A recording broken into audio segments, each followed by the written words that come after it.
Hey, everybody, welcome to Mat Men, your source for all things professional wrestling. I'm Andrew Zarian, and this is not a traditional Mat Men. This is a Mat Men interview special. Of course, I'm joined by Mr. Rich Stambolian. How you doing, Rich? What's going on, man? How you doing? Late recording for us, 8:30 here on the East Coast, but for a great reason, we're doing this. We, every now and then we get like messages, and it's pretty cool how social media works, right? And the individual we're about to interview put out a tweet saying like, "Hey, what's your favorite podcast?" And a couple of our guys, our viewers, they were like, "Hey, check out Mat Men." I was like, you know what? I'm gonna message him, and I just reached out and we just connected and we were chatting, and I'm like, why don't we do the show? And perfect time to introduce our guest, Impact Wrestling star, professional wrestling star, Canadian wrestling star, Josh Alexander. What's going on, man? Nothing, dude. Happy to be here. As you said already, your podcast was highly recommended, so Thank it's God. good to be here. Thank God someone's recommending it. I can tell, man. Look at your setup and look at mine. Good difference here. You guys are like studio setup, and I'm just some jabroni on his couch, like Dude, half the other podcast. it's all green screen. I'm sitting in a warehouse here. None of this is real. But no, Rich and I gotta hook Ethan Page up with a better green screen then. Listen, tell me. Can I tell you? I mean, I want to talk obviously about so much about your career, but I witnessed Ethan Page nearly murder Darby Allin multiple times. I've never. That was the first time I actually saw Ethan Page wrestle, and I never seen someone lift a human being and throw him at a ring post at that momentum in my life. I got to tell you, it was unbelievable to see. And that's your tag partner over at Impact Wrestling. Rich and I really, over the last couple of years, it's actually funny that you came on because we have actually been huge advocates for you guys on Impact. I mean, it's actually Rich's favorite tag team right now, what you guys were doing over at Impact. So for us, like, this is a treat, but, knowing the story, but telling, for you to tell the audience, how did you guys meet and come up with the concept of that tag team? Because it really translated so well on TV. It was all the mad genius of Ethan Page. As through this interview, you will find that most creative things involved in my career all stem back to him. That's amazing. We were just two young wrestlers coming up in Ontario, and we were well regarded as probably the two better wrestlers in this province already. There's not a huge wrestling scene here compared to America, but we wanted to branch out. We wanted to be more successful. Like we liked early days of TNA and Ring of Honor. So like all the guys were road warriors that we looked up to, like the Chris Heroes and the Claudios and the Alex Shelley's and the Bryan Danielsons, all those guys. So we wanted to be like that. And we looked at the American Indies and we're like, how do we break into this, all this stuff? And we start traveling. And he was just like, listen, there's 500 wrestlers that get listed every year. And like, we don't know who 200 of them are most of the time. He's just like, but there's only like 3 really hot tag teams right now. So we could be number 4. And I was just like, I don't know, man, And he's just like, you're the wrestler guy. You're really good. You'll make the matches awesome. I'll handle the rest. And it was just like, and it just happened like that. And like he was completely right. It fit like a glove. We're best friends. So like, we don't even have to talk when we're out there. I know what he's thinking before he even knows sometimes, and vice versa, right? So it's just our relationship as being actual best friends outside of the ring and, coming up together that made us like synergistic, I guess. That's awesome. So, kind of going with, you mentioned style and you mentioned, tag team, obviously. Impact did a really nice mini documentary on you, I believe in 2019, right? Where did you, and you seem like a very kind, nice, humble guy. Where did you start establishing such a hard hitting, no nonsense style? I broke into the business at like a lesser known school, not really a school, and then I got retrained a year later by Hotshot Johnny Devine, former X Division champion, but a man who came up and was trained in pretty much the last class of the Heart Dungeon. So like before it moved on to something else where TJ Wilson and Harry Smith trained afterwards. So I got trained by him and he got trained in the Heart Dungeon. So he trained us like that, which was basically just stretching us and beating us up all day. But he also taught me the best fundamentals possible. So it's not that like it's a hard hitting style. It's just I'm trained and I've really perfected being able to do that convincingly is the way I'll say it. Is that so? When you came into wrestling, is that what you kind of envisioned you to be in wrestling? Like that was the overall, not necessarily character, but the style that you were looking to do. Oh, absolutely not. I when I started wrestling, man, I was in tassels and sunglasses inside, and I was dancing more than I was bumping. Uh, I was like a super obese, overweight, whatever you want to say, high school kid, and I didn't want to wrestle. I had no self esteem. I had no confidence, and like the idea of getting in front of a crowd in some spandex was terrifying to me. But the problem was I went to a school just because, like I say in the documentary, I just wanted to touch the ropes. Like I just wanted to see what a ring felt like and get close to one. And the guy made me get in the ring and he made me take a bump and then he made me take another bump and like I was just hooked from then on. The first time I ran the ropes it was a daunting experience because I don't think people realize how it's not like normal running. I always explain it to people. You're not running like normal. It's a very different experience, and hitting those ropes at the force that you need to hit it to make it look good. Not easy. It's not a. It's a little painful at first. I mean, I've done the basics, right? Nothing. I could never do a match, but it is something to be said that you go in a ring. You're in high school. You're young. You want to touch the ropes, which I totally understand. Because when you were saying that in the documentary, I was like, I get that. But at what point do you say, you know what, this is it? This is what I'm doing. It was pretty much immediate. I spent Amazing. every day in that school from then on, and I dropped out of university right away. And I didn't have a plan. I just knew I didn't like what I was doing at school, and I knew that I really enjoyed this. And if I was going to be happy, I had to do it all the time. That's awesome. Yeah. Yeah, that's great, man. So, another kind of in ring style question. Watching your work in Impact, there's a lot of intensity there. Like, do you do anything personally backstage to get into that mindset? Because you're a monster. Like, the Walking Weapon is such a great name. It's like it's one of the coolest names in pro wrestling right now. Another thing Ethan Page came up with. No, the intensity, everything to get hyped up. Like I'm a weirdo. Like I can do like this. Like I'm totally happy, laughing, and my music hits, and I turn around and just switch. Like me, when you see the music and you see me come out, that's Josh Alexander. Me right now, this isn't like that's a character. You know what I'm saying? Yeah. And like the intensity and stuff is just something I developed over years. Like just working indies and like that gets reaction, that gets reaction, and like I'm not doing anything special. I'm not doing like a 450 to get that reaction. I'm throwing a European uppercut. So like I just kept building on that, and the guys I looked up to were guys like Kurt Angle, Eddie Guerrero, Chris Benoit, all these guys, and they were super intense in the ring at all times. So of course I try to emulate that. You were bringing up you brought up the indies and kind of learning based on the reaction of the crowd and reaction of response in the ring. I was talking to somebody over currently wrestling at WWE, and he was saying that a big problem now is the fact that a lot of these guys that were just getting off the ground, they haven't been wrestling. They haven't wrestled in 2 to 3 months. Some of them more than that. If you were an independent wrestler, how do you think this is going to affect? I mean, obviously, COVID is affecting everything, but to kind of bring it down to size for wrestling, how do you think this is going to impact the wrestling business in the next 18 months, 2 years? Are you going to see it as a negative, or is all the changes that companies have made and wrestlers have made to their characters, to their performance, the way that they're presenting the overall product, do you think it's going to be a positive in 2 years or so? I think a positive for two reasons. One, because especially experiencing this at Impact, we have zero crowd, so we don't have screens and we don't have like a limited audience like But it looks AEW great. does. It looks really good.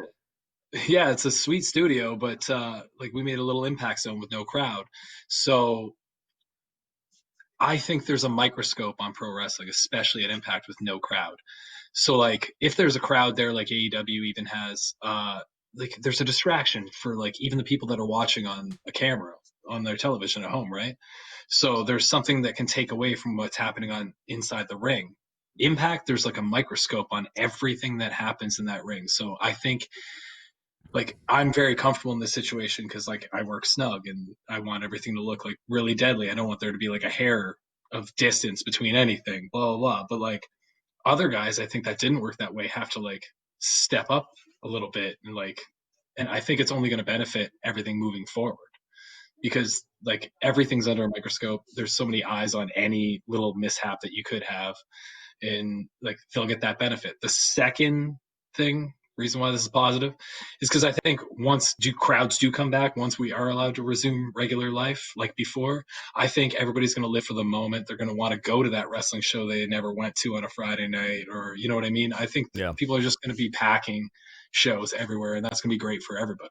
You know, I mentioned when we just started, you know, I had seen Ethan, for example, at Evolve and at Laboom on Queens Boulevard, Northern Boulevard in Woodside, Queens, which is not too far from us. But that environment, you know, when you're talking about, you know, a smaller indie, couple hundred people in a building, I really feel that there's nothing that beats that. I mean, listen, it's unbelievable to be at the Garden or be at, you know, MetLife and 75,000 people, but there's something about that intimate feel that really goes a long way. And I think once we start seeing that a little bit, it's going to change something. You know, I think for Impact right now, the trajectory that Impact Wrestling has been on over the last year has been unbelievable. And I think this new association with AEW, we'll see where it goes, obviously, but it's only a positive. And for you, as someone that's been, you know, working independents, you've been working all around, you know, North America, essentially. Do you find that relationship right now that you have with AEW and the new eyeballs that are coming to Impact? How does that feel for you and the other, you know, wrestlers in that company? Because my God, you know, the talent on that roster, every week we talk about it. It's an unbelievably deep roster with talent. It's just if you give it a chance and you turn it on, you're gonna fall in love with the product. And I constantly say that to people. Do you feel that this is gonna, you know, possibly this is the momentum that it's needed to kind of get those casual, I call it the P2 viewer, it's a marketing term, right? The P2 viewer and the P3 viewer to kind of be like, hey, what is this? Yeah, I think like obviously some of the Impact name got soiled like a half decade ago or so with like all the back and forth and the GFW stuff. And to this day, people still call it TNA to me. But Impact itself, like with the relationship with AEW, I think a lot of those hardcore fans that were like our base for so many years, and there still are very diehard Impact fans, but like a lot of them left because of that thing that happened 5-6 years ago, and we just need to get those people back. They don't even see the show, but they'll talk bad about it. You know what I mean? Everybody sees stuff on social media, but and like wrestling fans will talk bad about every other company depending on who they're a fan of. But yeah, the relationship with AEW, I think it can only help get those. You call them P2 viewers. I call them like everyone that left, and you know everybody else that might still Normal people, the normal guys. Yeah, yeah. Like I've had arguments with fans on Twitter when they're just like, man, the North can't even beat America's Most Wanted or something, and I'm like, listen, on our worst day, anytime, book it. You know what I mean? Yeah. And but like they're so stuck in what they watched before, which was like to me like the heyday of TNA Impact for me was when it first started all the way up to like 2010. It's like that's my favorite thing, but like people live in that era because after that they got soiled and left, and they said now they'll just talk bad about Impact. I think they still kind of switch the narrative because we can show we can compete with these AEW guys, no problem. You know, it's fascinating because a couple of weeks ago we were talking about just where the viewership has gone. You know, my background is in business strategy and marketing. Like outside of the wrestling stuff, you know, I'm part owners in a promotion and all that stuff. But outside of that, my business is marketing and numbers. But it's that bizarre chase that essentially WWE has had as well to find where those viewers went. WCW is a great example of this. When WCW went away, those viewers went away with it. And I think for a lot of people, a lot of them resonated with Impact because of that weird tie-in, right? There was that from the beginning of Impact, TNA starting, there was that WCW connection. And now AEW somewhat has that. and the NWA is back. It's crazy that 20 years later, we're still chasing that, and I'm not saying it in negative, right? We're still chasing that WCW product that went away along with the viewers. I find that to be so fascinating. We could turn on TNT and see the NWA women's title defended. We could turn on Impact and see the AEW title on there. It's just a very strange time in wrestling in a great way. I like the variety. So the second AEW started, I was like, amazing. Like, that was the same thing that happened when TNA started. Like, I didn't watch WWE for like 2 years in high school. And then my buddy was like, yo, this new promotion starting up on Wednesday and Jeff Jarrett owns it and all this stuff. And like, I immediately was like, oh, competition. I'm going to check that out. I ordered the very first pay-per-view. You know what I mean? Like, I think people like the unpredictability of having competition. Yeah, I think that goes far. So, currently, like, as being a current active wrestler, do you follow other promotions? And are you still a fan of pro wrestling after all this time of being in the business? Yeah, I watch everything. Right now, the WWE Network's on my TV, and my wife's kind of watching it laying on the floor. It's on all day here. I watch everything. I'm a fan. Like, I'll do cardio for 3-4 hours a week, and all that I'm watching on my phone the entire time is wrestling, be it Japanese wrestling, old wrestling, current wrestling. And I'll talk about it on Twitter too. I'm just a diehard fan of all this. So you're not. I think you're kind of close to. I mean, Rich is really old, right? Rich is 40 at this point. But I'm 30. I'm going to be 37. So you're kind of in that range also with age. I know. I had to beat you up, Rich. I'm sorry. It's fine. It's fine. You're not 40 yet. You're not 40. Somebody told me I looked like I was 28 today, so I was pretty happy about that. Oh, you know what? I'd take them home with me. That's what I would do. You look young. You look younger than me, man. We're hanging in. It's for trying for dear life. So it's a lot of makeup. You're in the same generation, right? As a wrestling fan, what got you into wrestling? What was that moment that you're like, oh man, this is freaking awesome? It was my mom bought me a magazine, a WWF magazine, and Stone Cold and Shawn Michaels were on the cover with Tyson in the background. And like I had the figures when I was a kid. My grandma apparently watched Macho Man with me when I was like 3, but there was no wrestling in my house. My parents did not allow it, even after I became a fan. But like she brought me home this magazine for some reason because I was a bored kid in the middle of nowhere in Canada with no friends around. And I remember like I just read every page and then I reread it, and then there's a Chains poster in the middle of it, and I hung it on my wall. And then I went to Blockbuster and I found a VHS I could rent, and then I just did that, and then it just hooked me. But it was probably WrestleMania 14. It was like that was right when I peaked. I think that was the pivotal moment for a lot of people. Like I grew up with it because my father was huge. My father was a bodybuilder. My grandfather was a bodybuilder, so it kind of ties in. So they loved it for the aesthetic of it, but it's very strange. I talk about it all the time. Like one of the things I'll never forget this memory is Survivor Series, Thanksgiving Survivor Series. And my grandfather is, we're going down a whole different world now. My grandfather's making me pose my calf muscle and would teach me how to do the loosen it up and then to tighten it as a kid with your calf muscle. And now I'm thinking like, that's a memory I have. First of all, it's a really bizarre memory that nobody in the world probably has that from Thanksgiving 1990. But for me, really was the fact that it was this larger than life production. You had Hogan and Warrior and Macho, and everybody was crazy and belligerent. But the key, Rich, do you want to see what that moment was for me?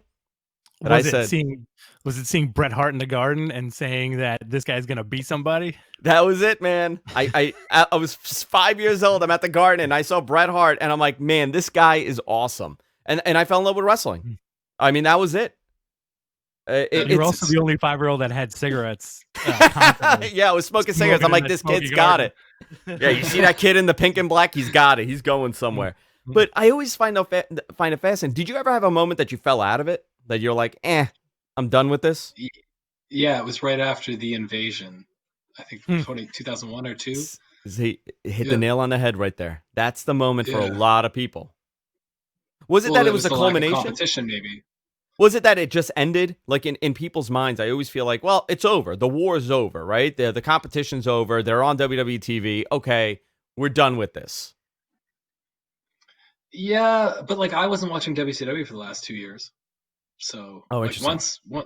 once the Radicals jumped ship, I was pretty much off of WCW. Fair enough. Very And interesting. but like I continued watching, and like I was really let down by the invasion angle, I guess. And I think a lot of people are now that you watch these documentaries that they do on it. But like, yeah, I was like, I'll go play basketball now. So the invasion angle is a big sore spot on the show because we've done the magical rebooking of the invasion angle, and Mm-hmm. it never ends well. I don't think you any.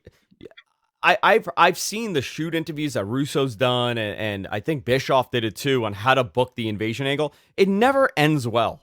I feel like it was doomed from the beginning. There was no logical direction they could go. I always feel like it always ends up with Hogan and the NWO, and that's kind of what happened in a bizarre, couple months later. 6 months As later, it happened. isn't it Goldberg and Stone Cold? Isn't that like the number one They never did it, like main event? and they never did it. No, but Yeah, like fantasy yeah, booking wise, yeah. yeah. That never Absolutely. happened. I like to torture myself with the invasion. That's why. But it's interesting how those matches never happen. Who's the guy for you? Like, who's the like? I could have that last match. This is it. If I have this one match, this is who I pick. Who would that be? Oh, Eddie Guerrero's been my favorite since I started renting VHS tapes, even before I was a wrestler. What great footwork on that guy, huh? I mean, really unbelievable. Yeah, I rented like Uncensored '97 from my local video store, and he was the first match. I think it's him and Dean and something, and like I was just like, I don't know why I like this guy, but he's awesome.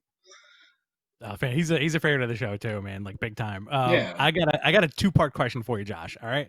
So, what really does it for you now in the current landscape of wrestling? And it's awesome to see that you're still a fan and you're actually watching stuff and consuming as much wrestling as you can and working as well.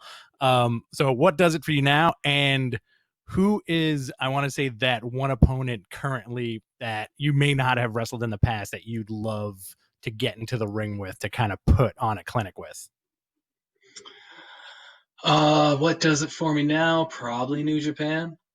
It's my Oh, go-to. Like when they have the big shows, obviously. I'm a big fan of the in-ring, like pro wrestling, having the match tell the story. You know what I mean? And a Mhm. lot of stuff doesn't get time for that in other companies. Sometimes it does though, but like yeah, and like I'll pick and choose what I watch out of the other two shows. Like I watched Pete Dunne and Kyle O'Reilly from like last week because I heard it was unbelievable match. awesome, and it Great was match. Yeah. awesome. Yeah, yeah, so Yeah. good. But I would say New Japan and like Noah, but and like a wrestler that like my dream match that could happen maybe hypothetically is me and Shingo. Ooh, that'd be Shingo's awesome. Oh yeah. You know what though? That's such a unique pick, right? Like, and it's kind of telling about your mindset when it comes to wrestling that Shingo Mhm. would be the pick. I always love to find that out. Like, who are the guys that people want to work with? Do you view wrestling like when you're watching it now? Do you still watch it as if you were 17, 18 years old watching it then, or do you watch it with a different set of eyes at this point because you're looking at other things rather than just the overall presentation? I can watch it like a fan up until the bell rings, and then throughout the match, I'm analyzing it and studying it and Interesting. maybe criticizing it. You know what I mean? So the in-ring product is the thing that pulls me out as like a wrestler. Um, I always like to ask that because we had Stevie Richards on a while ago. I've known him for like 12 years now. Funny thing, outside of wrestling, we know each other. We know each other from like the tech podcast that he used to do. But I asked him that once, and he said um, there are certain moves that he looks at specifically to see how it's being done more often. Like the more he got into wrestling, the more he was analyzing certain moves that he wants to maybe change up that he's doing, or maybe he feels that he could do better. Do you view it in that sense? Like, is there a go-to move that you kind of look at and you're like, okay, that's pretty cool. I want to maybe incorporate that when you're watching these matches? no, I don't really like take stuff away like that. But what the stuff that catches my eye is like it's more like a criticism or something. Because I'm a trainer, like I like this stuff. So like if I see somebody do an Irish whip and it's like I'll be like that's the first thing I look at, or a lockup. Interesting. weird little stuff like that. Move wise, like I'm just watching to make sure it's safe, and sometimes that pulls me out of it because like you'll see somebody pick somebody up, you're like, oh well, no, he's not gonna get him, and then he falls over or something like I that. watch. That stuff pulls me out. I actually just watched a match with you and TJP from Yeah, was it February, I think, right? Yeah, right yeah. before the shutdown. And you gave him a was it off the second rope a backbreaker? Oh, the power bomb on the The knee. power bomb on the knee. There you go. That's what it was. Yeah. Mike, it looked Rich. Have you seen this? Oh It yeah, looked. yeah, yeah. I've seen that match. I mean, obviously, it was all safe, and I was watching. I'm like, okay, it was fine, but it looked so believable, right? So believable. Like that is you look at that and you go, ooh. Even if you know he's fine, nothing's bad, but over the last couple of weeks, we've heard the criticism of some moves. I think Jim Ross and a couple other people that were talking about the spot where everybody piles on and the guy, they wait for him, they catch him. Do you find that to be an issue as much as it is for a lot of other people when you're watching that? Because it somewhat Yeah. takes you out of the believability. Yeah, I'm a huge advocate for the suspension of disbelief. Like that's all the fans really want when they watch this. And when you see people like gathering around, like looking up, being like, "Is he coming? Is he coming?" And then there's a dive, like everybody sees that, not just the wrestler watching it, criticizing it. You know what I mean? I hate the big catch. I didn't even read the post that it was, but I read the headline of like Darby Allin agrees with Jim Ross, and I was just like, yeah, me too. Yeah. I tore my bicep in one of those spots. Like it's still torn Oh my because god. I reached up to catch somebody and somebody came under my elbow and my elbow went like it's just silly. It's people get hurt doing stuff like that. Why do you Especially think it now. becomes a big spot like that? Like, how does that? Like, I listen. I've seen it a billion times, right? It's like even the plancha and everything. There are certain spots that you're used to seeing. As someone like you that's in these matches, did you want to answer it? This is the answer that's going to get me heat, Okay. which is fine. Uh, I think it's paint by numbers wrestling, and I think it's very lazy. It's Okay. not creative. Okay. I think guys are just like, oh, it's 7 minutes in. Let's do a dive spot in the match now. And you're like, we don't. Why? Like me, I'm like, why is he diving? Does he want to get at him and kill him really fast? Like, is that his thing, or is it just because he want to do a backflip?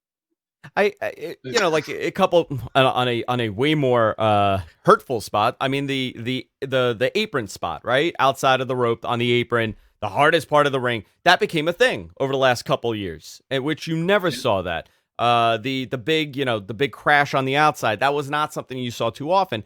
How does that happen? Is it just like people are watching like, okay, we could just fill it with this spot, or is it that it just becomes something that the fans kind of expect and the performers will end up doing it to kind of give them what they would maybe expect? I think people just have like this thing they're comfortable with, so they just go with that because they know it works, and it works for a lot of guys. Like I can't like be out here criticizing like this, but like Hulk Hogan did the same moves every single time, the same spots pretty much every single time. But like And it worked well for you're him. you're talking about like the dive spot, the Yeah. apron spot. What's the other one? Oh, we need a standoff spot at the start. And then what's the other one? Oh, maybe a 1 count kick out, fire up. You know what I mean? Like there's certain things that are just like paint by numbers that are well known for being popular in the wrestling community right now. Like, and it goes through waves like destroyers and reverse ranas and that move that Carlito used to do. Like there's just like it's cyclical like that. Yeah. And And then people you have just like stuff that hop doesn't, on. and then you have moves that you no longer see. You don't see atomic drops, barely. An atomic drop is back gone. You don't see the classic Shawn Michaels, the nut spot on the ropes with the shaking of the rope. Styles did it a couple times recently, but like those, like that's I don't know why that's my favorite spot. The rope spot is my favorite spot.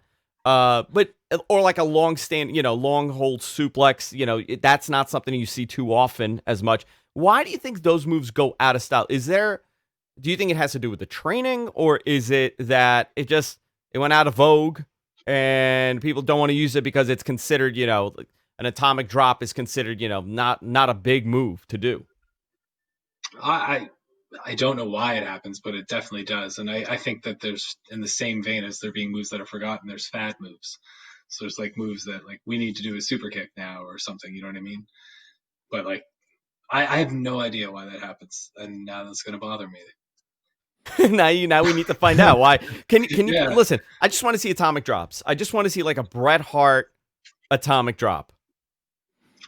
It's funny because like I watched the Iron Man match like 3 weeks ago, maybe from WrestleMania 12, and there was an atomic drop where he took it and he flew over the rope, and I was like, oh, nobody does that anymore.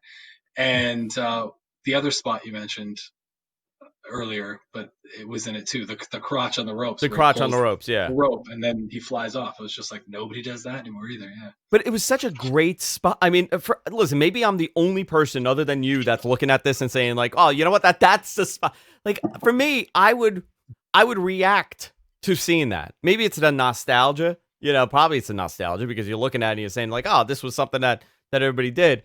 I'm always fascinated by how certain moves become big and then they just go away. You're not going to see too many Tiger Drivers, Tiger Driver 97s in the WWE. I get it. But I'm curious if it has to do with training. Everybody's training the same way, especially if you're in NXT and that's where you started. That's what you're learning. So if this is if the list of 100 moves, this is what's taught to you, that's what you know. Yeah, and there's like my thing was always like Tim Duncan is a fundamental genius in the NBA for basketball. I wanted to be like the Tim Duncan of wrestling and have like the best fundamentals in wrestling. So like I emphasized just a regular backbreaker, a regular body slam, and I just worked on making that look as intense and convincing as possible. And I think other guys just fall into like, the other moves that they can learn instead. But like those, when I trained, those were the basics I trained. Like my students didn't learn acrobatic things that they couldn't do. Right. Yeah. You're not saying, hey, buddy, do this 450 right now and do it 2 times a night for the first 2 years of your career. You mentioned New Japan before. Your quote unquote like modern dream match would be you and Shingo.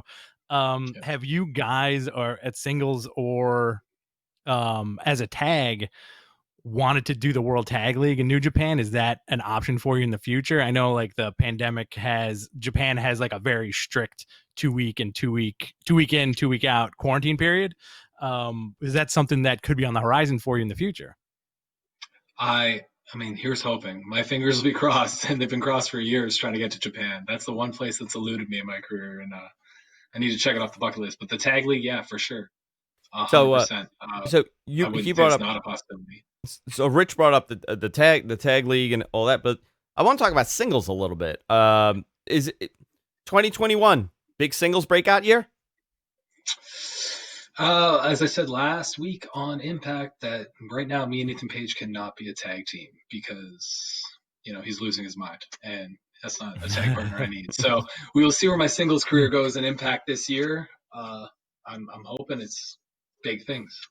They give me big matches, I'll produce big results. So. Listen, and by the way, Ethan looks great. He's dieted, he's slimmed down tremendously. He's looking like $1 million, so that's amazing. So much. I hope so much success for both of you. It's fun when you watch something on TV and you say, you know what, I really want that to work. Rather than the other way, that a lot of wrestling fans look at it and they say, yeah, I don't want that to work. Screw that. I want to see, a blood and guts match or something like that.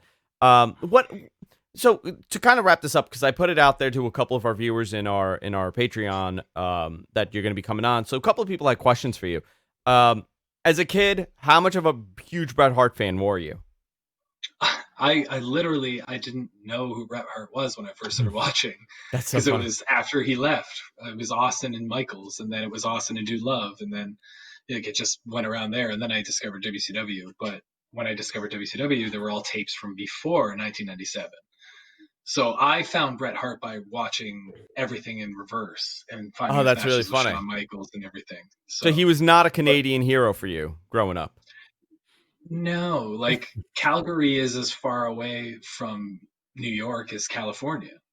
Like, he was famous. One of my friends, he's from Toronto, close friend, and he always tells me, he's like, I think people just envision like everything is Canada's gigantic, but everybody envisions like everything is next to each other. You got Montreal and Quebec, you got Toronto, then you got Calgary, and then British Columbia. That's it. Yeah. Everything else is just connecting. It's just highways. It doesn't work like that. That's funny about the Bret Hart thing. And with Impact, I mean, if you were to guess, not that I'm not asking you like what do you know internally, but how soon do you think, or do you think it should happen that there's some sort of audience coming in? Because right now, I mean, that's the biggest question, right, for everybody. When should they? I'm not asking, what do they plan, but in your mind, do you think having Impact on TV for another 6 months with no live audience, is that a detriment, or is that just sticking to the plan and continuing what you guys have been doing? I mean, I don't see it as a super negative to have nobody there, especially right now, just because like the protocols you'd have to go to even get a small crowd into something is like, it's wild. But like we can present a different product at Impact where we have no crowd, and we do, like you've seen Wrestle House or Wrestler's Court or all these productions they put on that are Yeah. kind of very entertaining outside of the in-ring product. And then we have really good wrestlers. So if we just put in awesome in-ring stuff, I think it'll catch everybody's eye regardless of a crowd. Excellent. Listen, I'm so glad you did the show. We're gonna put this in on the podcast tomorrow when we're recording. But I really would love to have you on again and kind of deep dive more into this, because I always find it interesting when you have someone with a very specific style like yours, and you're building it up and it just improving as far as the overall presentation of it with Impact. It's gotten to the point that Rich and I every week now we're talking about you guys as a tag team and singles, and how the overall presentation has been so well done in such a terrible time. And I think you guys had the advantage going into it because you guys were getting really hot, right before the quarantine, but and the worldwide shutdown. But to see it, do so well during all of that, it's amazing, and it just says how dedicated you guys are to the art and to your work. So definitely, I mean, you guys should definitely be proud of everything you guys did over the last 8 or 9 months, really. And yeah, the whole locker room has that same feeling. Like we know there's been momentum moving in the right direction for 2 years, but we looked at COVID as like a brick wall, and then it just became kind of a speed bump because everything, yeah, like you said, has been growing exponentially, even like down to each individual one of us. Like my brand is growing every day just because of this stuff. And man, what a difference from 4 years ago, that company, right? Oh, huge. Tremendous. I wasn't there then, but I've heard stories. Yeah. I mean, listen, Yeah. I highly, the people listen to this, check it out. I'm telling you, it's not the same company. It's not the same product. And I don't know if people still have that logic or that's how they're thinking. But the amazing thing about pro wrestling right now is that there's something for everybody. You don't, I'm a big New Japan fan. I've been watching All Japan, New Japan since 98, 99. Both of us got into it. Very, very long time, yeah. So for me to be able to say, like, okay, you know what, I'm gonna watch Impact, and they're doing this differently. I can watch AEW, I can watch WWE, I can watch New Japan. This is probably the most available wrestling has ever been in the history of the sport, and as in the history of television. I don't think anybody's had this much access to so much wrestling. It was more territorial. Listen, I grew up on WWE. Only way I found WCW was on a fluke that my grandmother was watching it, and then I started watching a little bit of that. But for the viewers and the fans to be able to say, okay, you know what, it's Tuesday, I'm watching Impact. Wednesday, I'm watching AEW. I'm watching NXT. I'm watching Raw. I'm watching SmackDown. We complain that it's a lot of wrestling, but we're going to look back at this one day when we don't have so many options throughout the week and say, you know what, that was probably the golden era of availability of wrestling. I think we're in that right now. I think there's this, other than obviously the setback with COVID, but there's something happening, and I feel like the next 2 years it's going to be a very different landscape compared to what we have right now. Yeah, for sure. And I have 5 apps on my phone where I can search out anything in the history of that company and watch everything. So like that alone makes it the most available wrestling ever, let alone the TV shows that are arguing or battling every night. Listen, and YouTube, Yeah, and that's the other thing. True. You can find. I was watching Vader promos today. That's what I did this morning. I don't know why. I was looking for the one where he called himself a fat piece of crap, which I find the funniest thing. Like, I think it was Michael Cole interviewing him. Yeah, he's like, what are you thinking of Magic? He goes, I'm just a fat piece of shit. And I'm like, oh my God, Vader, please. You look great. What are you talking about? I'm yelling at him. That the Luger promo and Scott Steiner, so Samoa Joe promos from TNA were All Oh, on my so YouTube good. search list. So good. Where can people find you online? Twitter and Instagram, walking_weapon. Love it. Love it. I want to thank you for coming on the show. Obviously, Rich, you want to say anything before we wrap it up? Yeah, man. Thanks for coming on. We really appreciate it. I liked in the mini doc that you may be the only wrestler to ever reference Malcolm Gladwell, which I found pretty awesome. That book like changed my life, dude. I lived my life by that. By Blink? Yeah, Blink. Yeah. I it caught me off guard because I was like, "Oh, that's really cool, man." You know, and I was like, it got me into a conversation with my wife about it. I was like, analysis paralysis, too many choices. Yeah. Yeah. Excellent. That's Excellent. awesome. Josh Alexander, everybody. Impact Wrestling. Watch it every Tuesday on Access and, of course, on Twitch. You can follow him on Twitter. We'll have everything in the show notes. And obviously, you guys have a huge pay-per-view coming up. Yeah. When Hard to Kill, January 16th. January 16th, couple of weeks here. So, a lot of stuff is changing in wrestling, and I highly recommend you guys check it out. We'll have this all posted on the website and, of course, on the RSS for the podcast. If you're listening to this tonight, which is Wednesday night, we're going to be live Thursday with a huge announcement, which you know what? You actually, this is part of the announcement.